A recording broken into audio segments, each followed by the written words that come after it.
ಬೀದಿ ಬೀದಿ.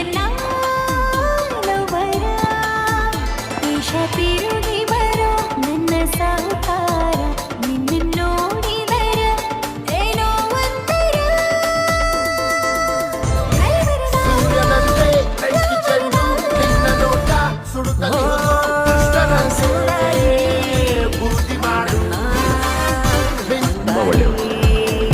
ನೀವು ಕೆಟ್ಟವರಾದ್ರೆ ನಾವು ಹುಡುಗ, ದಯವಿಟ್ಟು ನಮ್ಮನ್ನು ಕೆಟ್ಟವರಾಗಿ ಮಾಡಬೇಕು.